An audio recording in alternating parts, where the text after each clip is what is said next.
This is the Jetting Up Podcast with B-Reich and Bryan Foti. A pleasant good afternoon to you as we get ready to break down another edition of the Jetting Up Podcast. I'm Bryan Foti alongside with my co-host Bryan Reichert. What's up, Bryan? How you doing today, kid? Joining me on the phone. My man, I'm hanging in there. The bigger question is, how are you doing, man? You're still toughing it out there in the elements. How you doing, man? How you feeling? Good. So far, so good. Nothing crazy just yet. It's serious, this coronavirus. So if you're listening, please practice your social distancing, and we'll get through it together. Everybody be safe out there. Yeah, it should be a good couple of 3 weeks. Hopefully everyone stays safe, and we'll get through it. But the Jets definitely made some news. I was very happy when they announced that. Listen, thank God for free agency, right? Thank Yeah. God something to break up this sports-free time right now.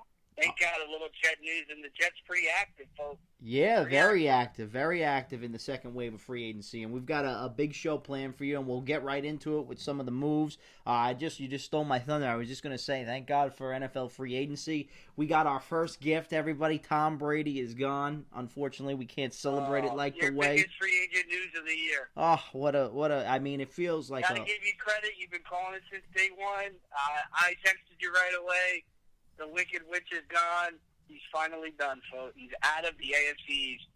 Yep, and it's gonna be a whole new feeling for fans that haven't been following this team for 20 years, been fans. I don't know what to really think. I mean, I feel like it's wide open. By the way, I heard a crazy stat that they were talking about who potentially was the greatest quarterback in the era that Tom Brady was at the Patriots, who is like the next best quarterback in the AFC East. Mm-hmm. It's crazy to think about it, but it's probably your boy, Chad Pennington. Yeah. How crazy is that? It's been how long?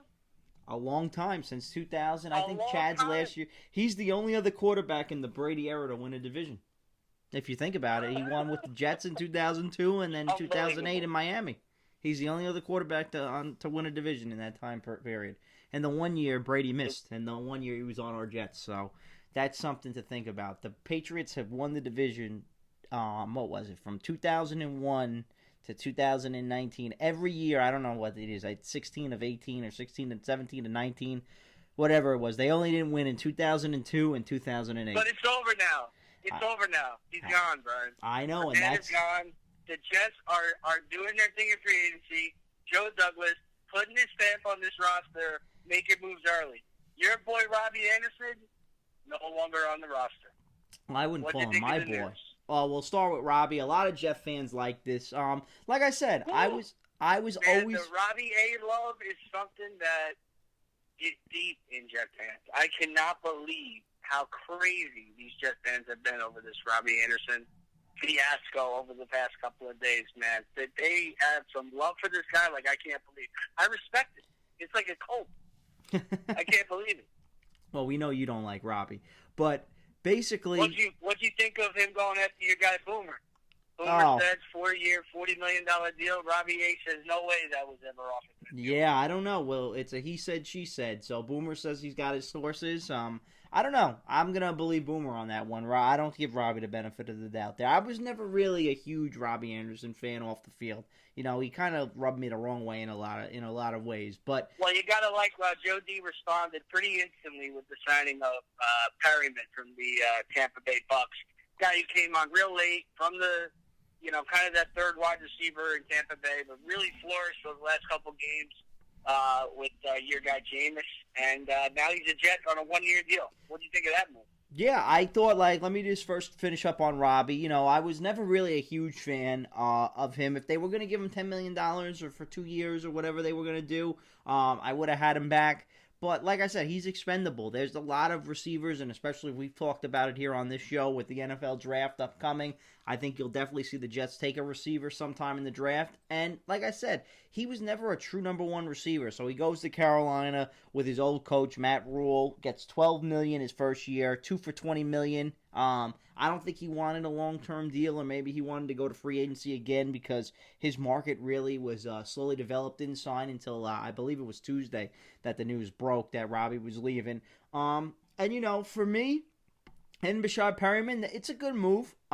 He's another type of guy that is similar to Robbie Anderson in production. He didn't play a whole lot until the end of the season when Tampa Bay had those injuries to Mike Evans, and basically stepped up and had a couple touchdowns. Actually had 6 touchdowns, I believe, right at the end of the season. He had a big stretch. Yeah, he had three in one game against the Lions. I saw that. And, Jet fans, I think you're going to like this guy. I don't know if he's everyone talks like Robbie. Like, I hear all the Jet beat writers. I heard Connor Hughes on the radio this week. They're all saying he's not Robbie Anderson. But, was Robbie Anderson really all that special? So, I think Bashard Perryman, maybe he's not going to be a number one receiver, but I never looked at Robbie Anderson that way. So, I don't really see these guys as much of a difference to the Jets offense. I think Darnold is still going to utilize Crowder and his tight ends a little bit more, and maybe that receiver that they get in the draft, or another veteran like if they sign somebody, or a Nunwa if he's healthy. But he's a big play guy, this guy Perriman. He's faster than Robbie, ran a faster 40 time in the combine coming out of college. Joe Douglas drafted him out of Central Florida back in 2015. He didn't really have a huge stint with Baltimore when he was there. He kind of was cut after his second year, went to Cleveland. Then they got rid of him after they traded for Beckham last year, winds up in Tampa Bay, and now he's with the Jets. So we'll see what he can do. 1-year contract. I like the move because I did tell you right after Robbie left, we still needed a veteran presence because I love the rookies coming out. I'm with you. I'm all in on them, man. Those are your guys. You've been selling them to me for the last few weeks. But still, it's tough to play receiver as a rookie in the NFL. So I thought adding another veteran receiver was a good, solid move by Joe D, just to give them a little bit of a learning curve if they come in a little bit and they need to learn a little bit more. We've got a guy that's competent that could line up on the outside and play in this league. No, I think, Perriman kind of has been a bust in, his first situation. But he's also really never been healthy. He's had a lot of nagging injuries, especially in Baltimore. He showed flashes. He tested off the charts. He's bigger than Robbie. He's faster than Robbie. But he's got to be able to stay on the field. That's one thing Robbie did do. He played in pretty much every single game. But, I think Perriman has a certain skill set that could, fit Robbie's role, potentially be better if he could stay healthy. And, the wide receiver position, I don't think is, a big priority. I think this guy's a good risk reward and could be, a little mini home run for JD if he stays healthy. Yeah, so we'll see how that impacts, as we go forward. But the big story for the Jets was improving this offensive line. And Joe Douglas, with his first week of free agency, just did that. Added a bunch of new starters. We bring back Alex Lewis on a deal, 3-year deal. He liked him from Baltimore that we traded for him.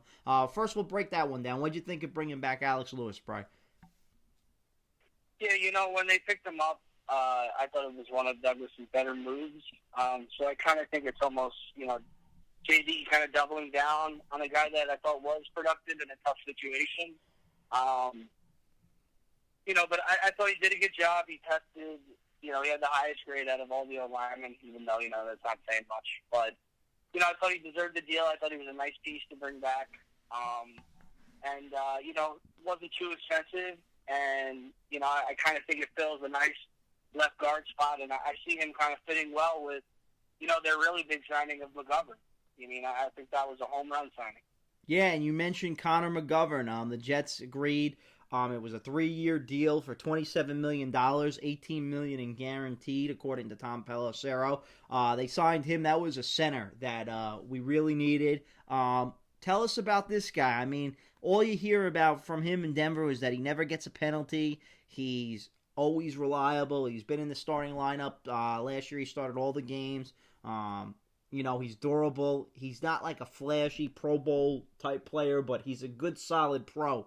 And he's going to anchor the middle of that offensive line. And he's a player that they probably haven't had in quite some time. They tried to rekindle that with Ryan Khalil, but that was an absolute atrocity. And obviously, Joe D not thinking Jonathan Harrison is good. So he's definitely an upgrade there. I like this move a lot. And it's a pretty, for a center, it's a pretty good, for price, it's a pretty good deal. Doesn't really kill our cap.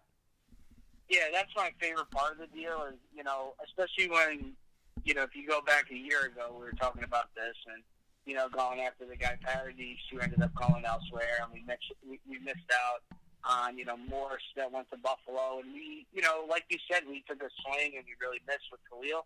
But JD, kind of rectifies that right away. He picks up the number one center available. And, it's also been talked about he can play guard and center, so he's versatile, depending on what Joe D's thinking in the draft. But, I love the signing. Thought it was the best move he's made so far.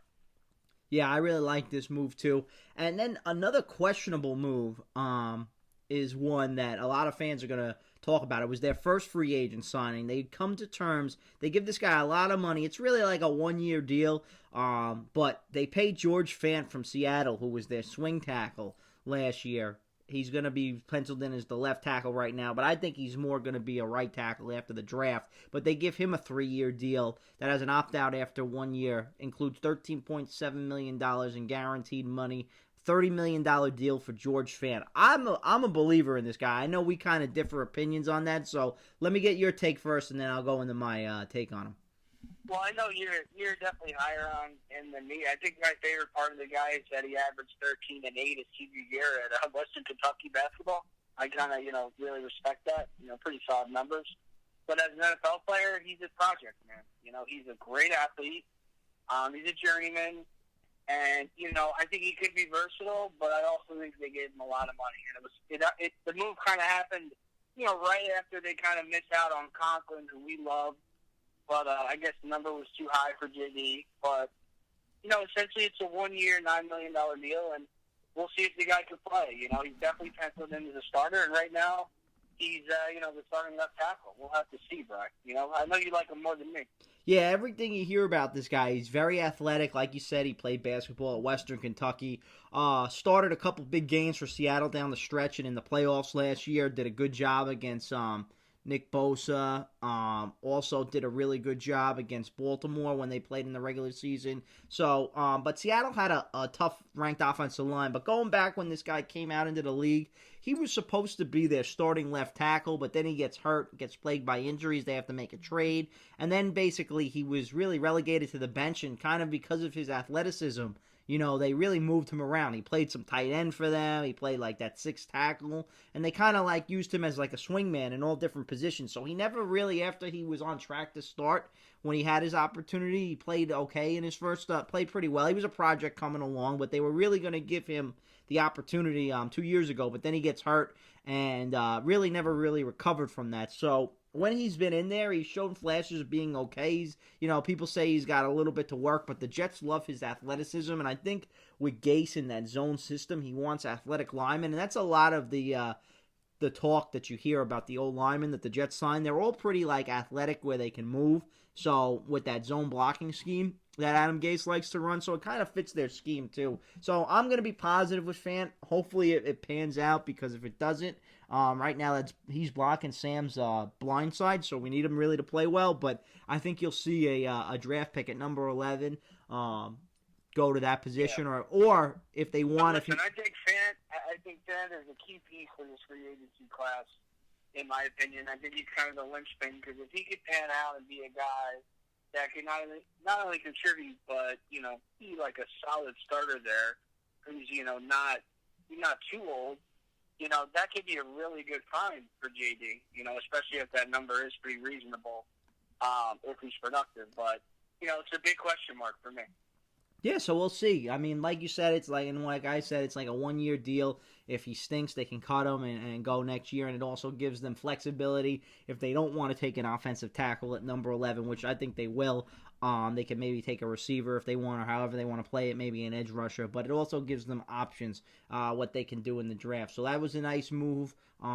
It remains to be seen how he'll play. But the other one, we both kind of loved this one too. We were both, a lot of Jet fans I know on Twitter, after, a couple of guards. The guy signed with Denver. They missed out on the first guard. But they got the Long Island boy back home. Yeah, Glasgow went to Denver. But we come to terms with Greg Van Roten. Numbers aren't out on this one yet, but they said it's very similar to McGovern's deal, so it's probably around $27 million. It is a 3-year deal, and he went to Chaminade High School. We actually, believe it or not, we played against this kid when we were in high school. You told me that, so I was kind of... Several times we did. Yeah, Crazy. I didn't even know it. I don't even remember when Wasn't we played. even on varsity as a JV player. How much you love that? That's pretty funny. But, guy went to UPenn, made a good job, did a nice job in Carolina, and gets a contract with the Jets. And I don't really know much about him, but you were raving about him when we had our pre-free agency show, and you had talked about, oh, this is definitely a guy that I really like. If the Jets were to sign this one, it would be kind of like a sleeper, sneaky good pickup for the Jets, and they are able to bring him home. And this essentially replaces Brian Winters. I don't know if he'll be cut or renegotiated for a starter, but tell me about Van Roden. Yeah, I've been all over this guy for a little while now. I think he, completes the line perfectly, especially the inside. I think he's going to work really well next to McGovern. He's another guy, had some starts in his career, has bounced around a little bit, got injured, but, has really got healthy and really stepped up his play the last 2 years. And, another guy, not many penalties, very effective, and, was really under the radar, had a really good year last year in Carolina, and I know teams were all over him, and he got a good number, and, this is a guy who comes home, and I think he's ready to, contribute here for a while and kind of, set that tone with McGovern on this whole line that, we got some new guys in here, and we're ready to, protect Sam and get this thing going. I think it's a huge move. Yeah, and then one other signing the Jets did on offense, the last one on offense. Yeah, Josh Andrews. Yeah, tell me about Josh Andrews. Signing, very underrated. Guy who can play guard and center. Gives him flexibility. Pretty sure he's a Rex Hogan guy. He was with the Colts. He's got connections to JD, too, with the Eagles. A guy who could, fill in multiple spots and be a spot starter, give this O-line some depth, And like you talked about, some guys are going to get cut. Winters, Harrison, some guys may get moved, right? Yeah, so I think Joe Douglas said he was going to retool this offensive line, and he definitely didn't lie about that. He went out. We have potentially 4 new starters because right now it's 3 if Chuma is back in, but it will be 4 because he didn't even start opening day. So the Jets in 2020 will have 4 new starters on the offensive line. From there. 5 actually, because Lewis didn't even start, right? Opening day? Yeah, Lewis didn't start opening day, so it will be a brand new offensive line, totally redone. 1 holdover from last year. What we talked about, getting a whole new 5. And here's my question. To kind of wrap up the O-line, do you think they're done? Do you think there's any chance that they maybe take a look at a tackle like Peters or maybe even Trent Williams?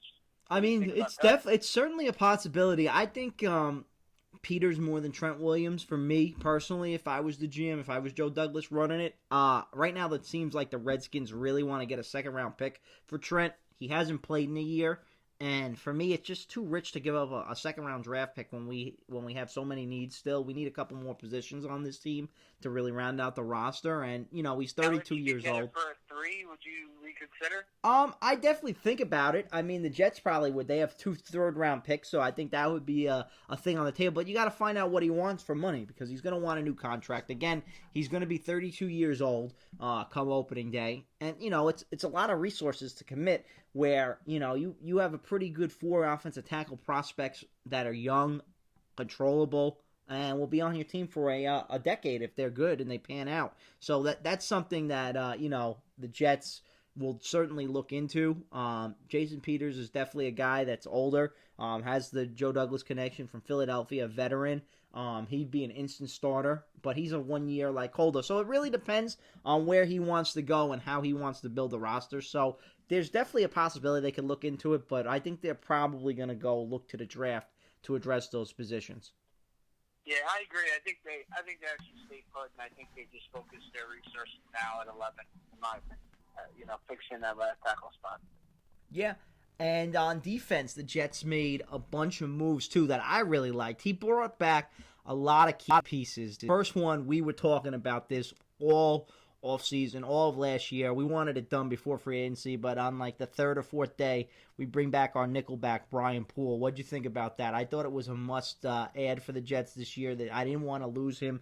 He was our best corner last year, and they gave him a 1-year deal for $5 million. It just seems like a steal, right? It just seems like, I almost want more, right? I almost want more years out of this deal because he was so good last year, An absolute bargain, an absolute steal. We talked about it. Thought he should have been extended. Loved the deal. Probably, that and McGovern would probably be my 2 favorite moves. Brian, if I had to pick one for offense and defense. But, another move that a lot of Jets fans are talking about. What do you think about getting Jordan Jenkins back at $5 million? Yeah, that's a disgusted with the offer. Yeah. Disgusted with the initial offer. What do you think? Yeah, I think it's a great move. Obviously, his market didn't materialize, so he's coming back on a 1-year deal. But Jenkins was a guy. Does that scare you a little bit? No, not really. It doesn't scare me because he's been a productive player for the Jets the last 2 years. He's good in the run game. He's had 7.5 sacks and 8 sacks his last 2 years for us. So, I mean, is he a bona fide pass rusher? No. Now, do you think about him as what do you think about him as a pass rusher? He's not a great pass rusher. I rusher. agree that we're good in the run, that he's good in the run, and he has been putting up 7 sacks and nothing to laugh about. But I just feel like he's not a constant presence when he plays. You know what I mean? I just feel like he's there in the run game. I disagree with that. He's there in the run game, but he's just not a game. He's not a player. He's kind of like a Leonard Williams. You know, he's a good football player, but he doesn't like impact the game in ways that that's a playmaker will. Yeah, he's not moving the needle for me. Exactly, but we didn't give him big time money. We just brought him back on a 1-year deal, and for a team that needs an edge rusher. He's gotten us 15 sacks his last 2 years. I didn't love the deal. I kind of was happy that they were moving on. He's kind of, one of those guys that I think is solid but replaceable. And I think you get a coach like Greg Williams, you can get a guy, kind of reach a higher ceiling or potential that may not be as good as Jordan Jenkins, kind of get more out of him. Because I kind of think that Jenkins has a ceiling, of that 7 to 8, and he's more of like a run stuffer. And the Jets need it rushing. They need an edge rusher. They need a guy getting double-digit sacks. Yeah. So especially not getting a guy to pair with Jordan Jenkins. Well, that's the thing that they have to do. I didn't love that deal either, but for 1 year, $5 million. I mean, how could you argue with that? Yeah, no, I'm with you with that. He's been a solid player. I've been under the impression that he's done well. I'll reward him for 1 year. I don't think he's a game changer, but you got to pair him with somebody. But you do like him more than Shaq Lawson. Yes, I do like. Yeah, 100%. I do. I do like him. I'm never not a Shaq Lawson guy. I'm not a Shaq Lawson. He's an AFC East guy. I know. I'm not a Shaq Lawson guy. I've never been a Shaq Lawson guy. But we'll talk about the other moves later on that our division rivals made. We'll talk about that at the end. But just to go back to Jenkins, I definitely think they got to pair him with somebody, whether it's in the draft. And that's the thing, the one disappointment that Douglas didn't do. I wish he would have been a little bit more active in Dante Fowler. That would have been a guy that I thought commanded it's a great point, Bryan. Yeah, it's a great point, and you wonder what number they kind of threw at him. You wonder how much they were involved with him. Yeah, we didn't really hear much with the Jets on him. For a reasonable number, Bryan. Yeah, he's a good player. Yeah, he's a good player, and this team needs a pass rusher. You see Yannick Ngakoue is out there on the trade market, but I don't know if Jacksonville wants to give him up yet. I would go all out to try to... That's the thing, are we going to give up a second round? Because I got to be honest with you, I would. Day 2 of the draft is going to be absolutely loaded with studs. Yeah. And potential stars in the NFL, and they're going to, they're going to be coming in the league at a reasonable contract. Those second round, third round picks are very, very valuable. Right now, in my opinion. Yeah, they are. So, I mean, I'm looking maybe if I was to do it, I told you maybe trade like a future first for next year if they wanted to really do it. But, draft picks are tight. That's why they needed a pass rusher. I wish they would have been a little bit more active. They're going to have to figure it out in the draft. Otherwise, we're probably going to be looking at, Jordan Jenkins, Basham again. And, our pass rush really was non-existent at times last year. They got to the quarterback sometimes, but, Jamal Adams can't always be that. We got to probably take one in the top 79. Definitely. You're going to have to. Yeah, you're going to have to. It could be, I know Jet fans are going to go crazy, but, and we'll talk more about it in the show, but a quick little thing, you see it in free agency. JD is going to attack the line of scrimmage. That's where his resources are going until the whole thing is built in his image. Then he'll start to spread out and add more guys, on longer deals and things like that. But expect an O-lineman, expect an edge rusher, expect some guys up front. He wants to improve that because the Jets need help on both sides. Yeah. They need edge and they need O-line. Desperately. Yeah. So, and that's what JD is going to focus on, in my opinion. In the draft. Absolutely. There you go. I know people want to go crazy about the wideouts, but edge is a major problem. We didn't address it. Just Jenkins got his spot back as our number 2 edge. We still didn't bring in a home run threat. But I got to tell you, bro, we brought in a ton of inside linebackers. I mean, what are we going to do with Avery? Is he gone? I don't think I'm not necessarily sold that he's gone. I guess we'll talk the latest signing. You know how to say this guy's last name? Patrick Gowanusawar. Did I say it right? The peanut they call him? It sounded like you said dinosaur, but I want to say it's Onwosor, but I'm not sure. They call him Peanut in Baltimore. All I know is I know he lost his job in the middle of the year, but he still was an impact player for them and made plays. So he's a guy that comes in for depth. I like the move. He's got, of course, he's from the Ravens, so he's got, he knows Mosley. I'm sure he'll know, some other guys that have come over from JD's past. And another quality move, along with Burgess and Hewitt, who I had on the list. We brought both those guys back, but I just want to touch on the Baltimore linebacker.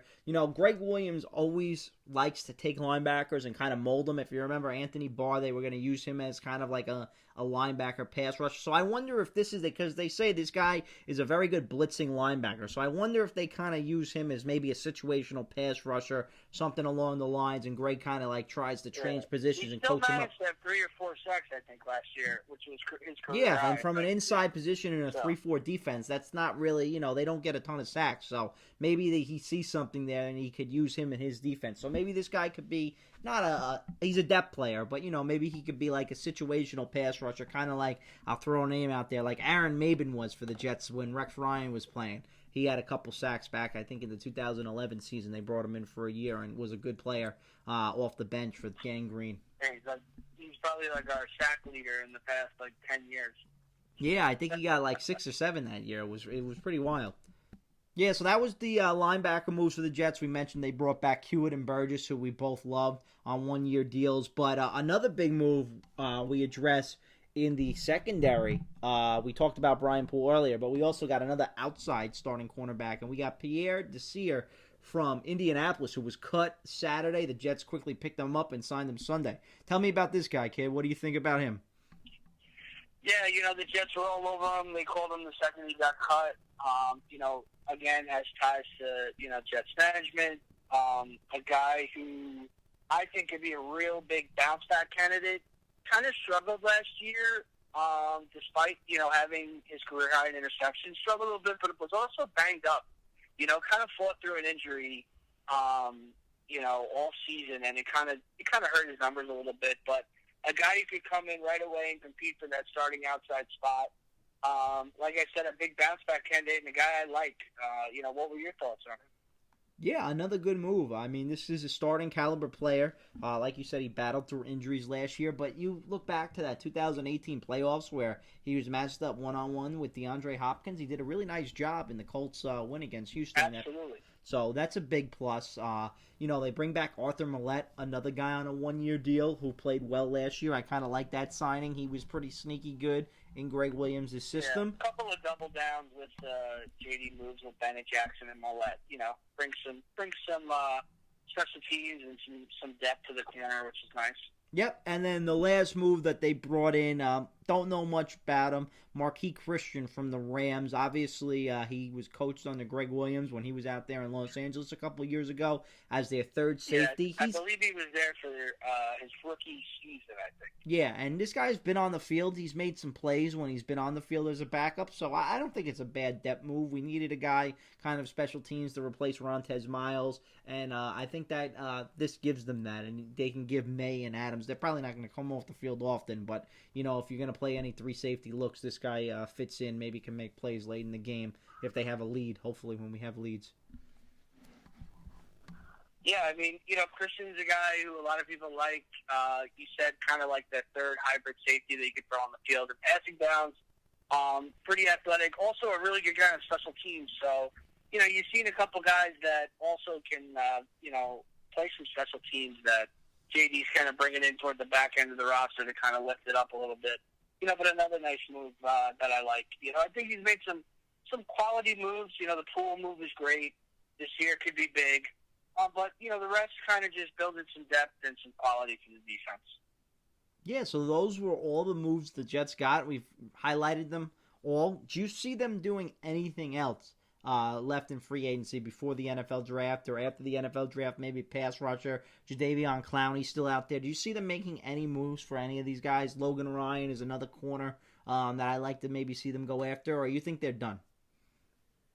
It's a good question, and, I'm not really sure. We also didn't really touch on the Jets kind of looking for a backup quarterback but, I don't know how many moves they got left. I mean, I'm sure they're going to look at the corner market and see if maybe they could grab a vet for a decent deal. Also, maybe kind of the same principle with the edge. And I'm sure they're going to be active, possibly looking at trades. But I really don't see them doing anything big. Maybe another one-year deal for a depth guy. But I really think that they're going to sit tight for the draft and then see what kind of shakes loose. Because, around roster cuts, you never know, who's going to shake loose. Yeah, that's true. So we talked about a little bit earlier, the other teams in the AFC East. Buffalo gets Stephon Diggs. Miami spends a lot of money. They signed Byron Jones. Compared to what I know you like what a lot of the division did, but this is new times in the AFC East. Do the Jets have a chance possibly to compete in this AFC East this year? I think they definitely do. I don't know if they're there just yet. I like this O-line. It's coming along. I still want to see the finished and final product before we get into training camp. But do you like how they're doing compared to the division, or you think Buffalo and Miami are still – well, I know you like what Miami's done, but really Buffalo, do you think they're well ahead of them, or do you think the Jets could compete? And obviously New England's still pretty good too, even though they've lost Brady. Defensively, they're still going to be a top team. Yeah, I mean, I don't think that anybody's really ahead of everybody. I think that everybody's a lot closer to each other now with Brady leaving. I mean, the Patriots are still going to be good. I mean, they re-signed a lot of veterans. They just got to figure out the quarterback position. Buffalo's got a ton of talent. They're really building. They crushed the O-line last year. Now they're moving on to the wide receivers. And, they had a couple guys last year, but now they get Diggs. So they're kind of really coming along. They have some really good pieces on defense. But I think the Jets are right there, right? I think probably the following year they'll be really ready to go and take it all on. But next year they could absolutely hang. I mean, their schedule is going to be tough. But, until I can really say confidently, I got to see how they draft first, We got to see the finished product before we could confidently say. And, we also got to see he stays healthy during training camp. Yeah, I know they were ravaged by injuries last year, but it is amazing how one player leaves and now they can definitely hang with the division where we've been looking the last 20 years. We gotta compete for a wild card because it's a whole new world out there. And I'm not saying that our roster is number one in the division. I think we got a ton of work to do.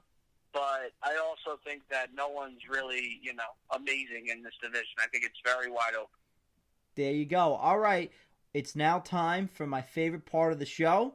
We've got to do the 2-minute drill.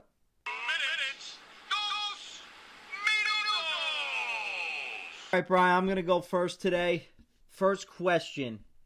2020 NFL Draft. Are the Jets going offensive tackle, wide receiver, or edge rusher? Offensive tackle, 100%.